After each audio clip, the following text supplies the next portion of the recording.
नमस्कार दोस्तों, बहुत बहुत स्वागत है आप सभी का इंडिया नाउ में और मैं हूं संदीप पाल।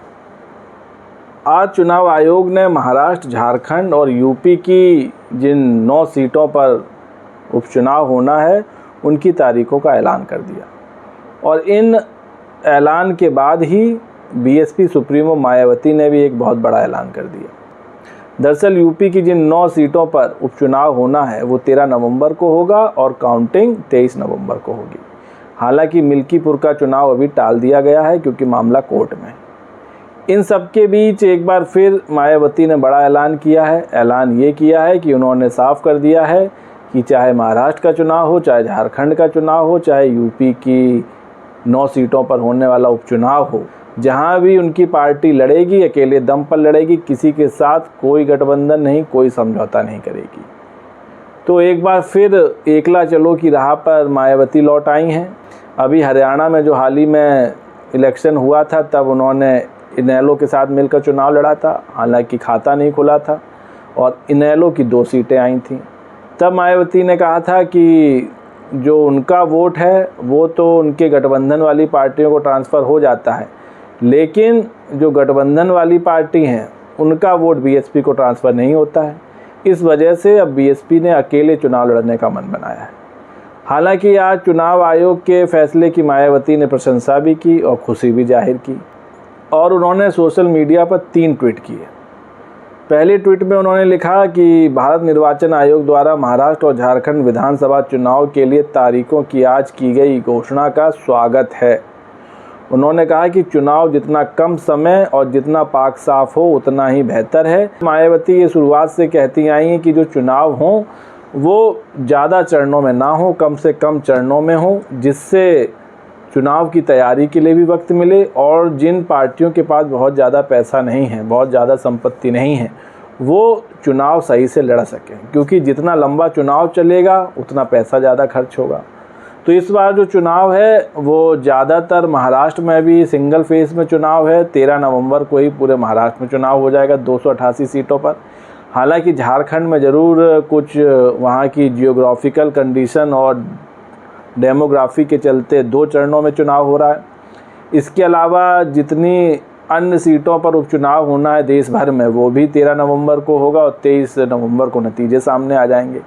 तो इस बार जो इलेक्शन कमीशन का जो फैसला रहा उससे मायावती काफ़ी खुश हैं और ये खुशी उन्होंने अपने ट्वीट में भी जाहिर की है और बताया है कि जितना कम समय में और जितना छोटा चुनाव होगा वो सभी दलों के लिए सही होगा।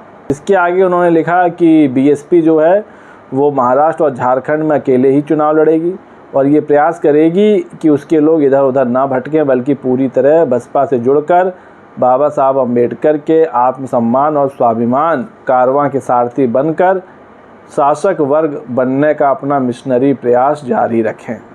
तो साफ साफ संदेश है मायावती का अपने समर्थकों को, अपने वोटर्स को, कि कहीं और भटकने की ज़रूरत नहीं है, सिर्फ बीएसपी को वोट करें, क्योंकि बीते चुनावों में बीएसपी का कोर वोट बैंक छिटका हुआ है।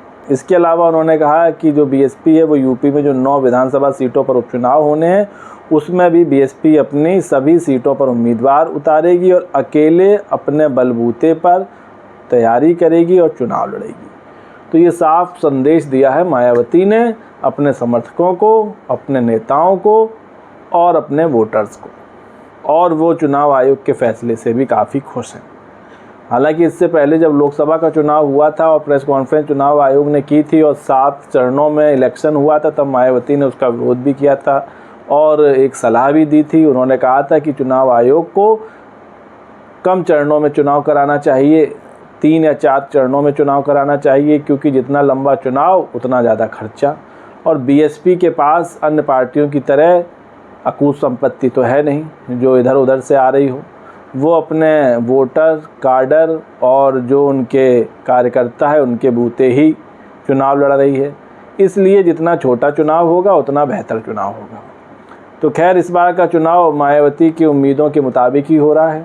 महाराष्ट्र में एक ही चरण में चुनाव हो जाएगा, यूपी की सभी 9 सीटों पर भी एक ही चरण में चुनाव हो जाएगा। इसके अलावा देश भर में जहाँ जहाँ उपचुनाव हो रहे हैं वहाँ भी 13 नवंबर को चुनाव हो जाएगा और 23 नवंबर को सभी सीटों के नतीजे भी आ जाएंगे।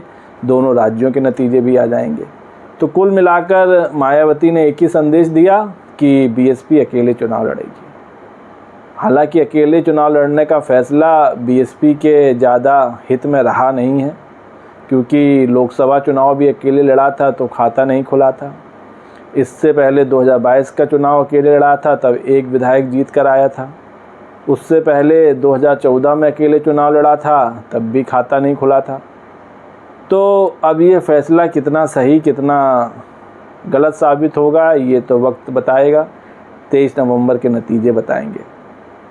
लेकिन हरियाणा में जिस तरह बीएसपी ने तैयारी की और जिस तरह हरियाणा में कई उम्मीदवार जीतते जीतते रह गए, वो कहीं ना कहीं बीएसपी को ऊर्जा देने वाला है। तो उम्मीद यही है कि शायद महाराष्ट्र, झारखंड और यूपी की जिन 9 विधानसभा सीटों पर उपचुनाव होने हैं उसमें बीएसपी का इस बार खाता खुले और बीएसपी फिर से अपने पुराने रंग में दिख सकती है। खैर, ये तो वक्त बताएगा। तो वीडियो पर आपकी क्या राय है कमेंट्स करके बताइए। वीडियो पसंद आया हो तो चैनल को लाइक, शेयर और सब्सक्राइब करना ना भूलिए। तब तक के लिए नमस्कार।